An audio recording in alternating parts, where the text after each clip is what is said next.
Thank you for tuning in. Today's Words of Wisdom was sent out on September 21st, and I quote, "Diversity does not mean that people who have experienced spiritual discipline through a certain path should harbor antagonism for people of other disciplines, but is rather meant to prove that together these people can live to create the great art of God from the true Eightfold path by Master Ryuho Okawa."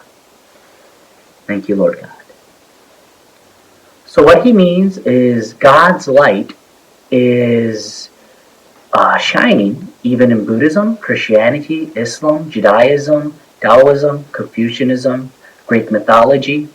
There are numerous different types of religions, world religions that exist. And unfortunately, sometimes what we're seeing in the world right now is the conflict of monotheistic religions fighting each other. However, Master Okawa is saying that that's not true.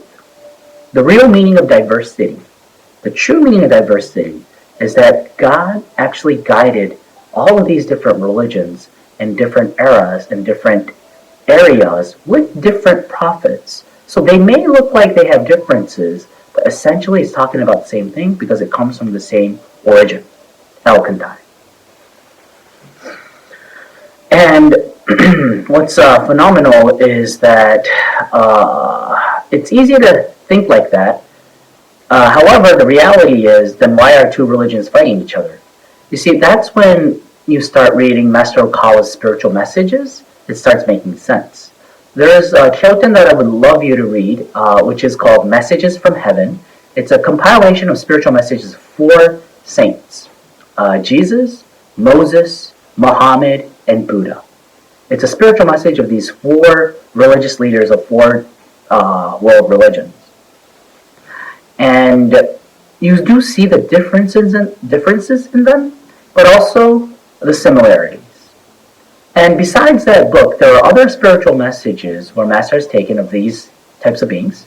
And you can find out by reading these spiritual messages that even angels sometimes, or maybe a lot of times, have different opinions on certain issues. So just because you're an angel and he's an angel doesn't mean you guys are always going to have the same thoughts. You guys are going to agree and disagree on some points. And that's why this world is a training ground. It's not super simple to be able to know what true justice is. But at least if you know this fact, that even angels can have different opinions, it won't be a world of dichotomy where it's always good against evil, but there's a certain good here, and there's a certain amount of good here. But from an overall picture, what's the better good? Master Okawa, Lord Alcantara, is always teaching us the greatest good, the best choice out of all the goods and bads. And that's how he is teaching us and giving us direction in world affairs in such books like The Laws of Messiah. I hope this knowledge will help you deepen, understand the world that God created. That'll be it for today. Thanks for tuning in, and see you again tomorrow.